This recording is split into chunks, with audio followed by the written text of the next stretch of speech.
All right, welcome back to WMAC Now with your host, Chuck Stevenson. So the UFC has booked a flyweight bout between 7th ranked Viviane Araujo and 15th ranked Amanda Ribas that's going to go down at UFC 285 on March 4th in Las Vegas, Nevada. A couple of ranked flyweights here. Araujo's within the top 10. Ribas ranked at number 15 for, well, whatever reason. I mean, she hasn't actually won at flyweight since 2020, but she's still there. This fight's going to go down. Should be pretty interesting. Let's get into it. Let's take a look at the stats here first. Araujo coming in at 11-4. Ribas coming in at 11-3. Now, both ladies are coming in off of a loss, preceded by a win, preceded by another loss. So for Araujo, she dropped a decision loss to Katlyn Chookagian a year and a half ago. Picked up a win over Andrea Lee about six and a half months ago, but most recently lost a decision to Alexa Grasso a little under 2 months ago. Ribas, on the other hand, dropped a TKO to Marina Rodriguez about a year and 10 months ago, then picked up a win over Verna Jandiroba a year ago.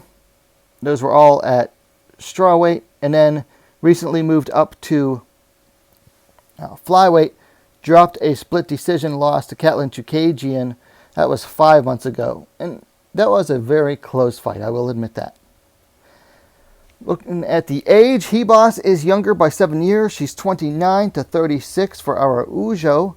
Araujo just slightly taller at 5 feet 4 inches, 163 centimeters to 5 feet 3 inches, 160 centimeters for Ribas.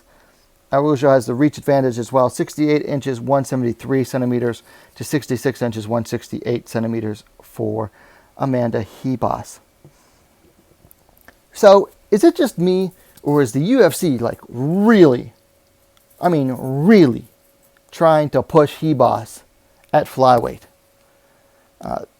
She fought Paige Van Zandt at flyweight back in 2020. Then goes right back down to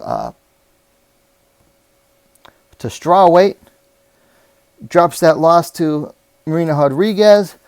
Picks up another win over Verna Jandiroba. But then here she goes back up to flyweight and gets a fight against the number 1 ranked flyweight at the time, Katlyn Chookagian.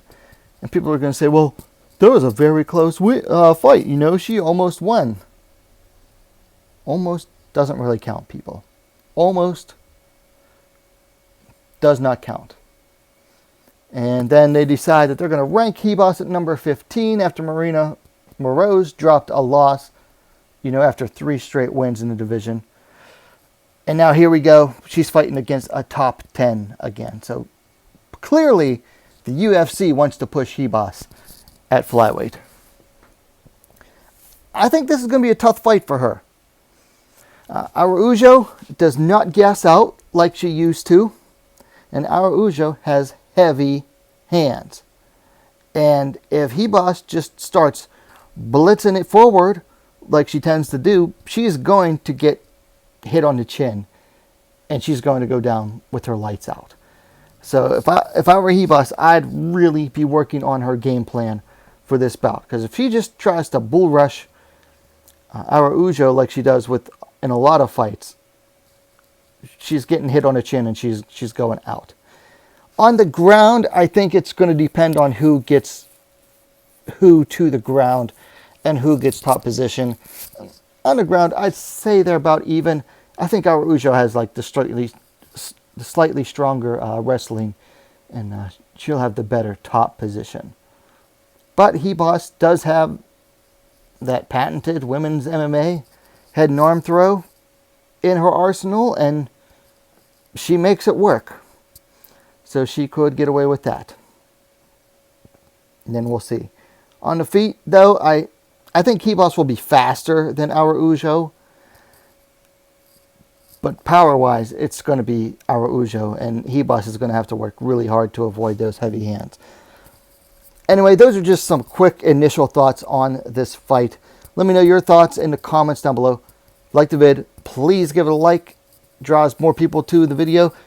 Share it as well. And while you're at it, go ahead and subscribe to WMAC Now, the best, most complete women's mixed martial arts dedicated platform on YouTube. Thanks for watching. We'll see you next time.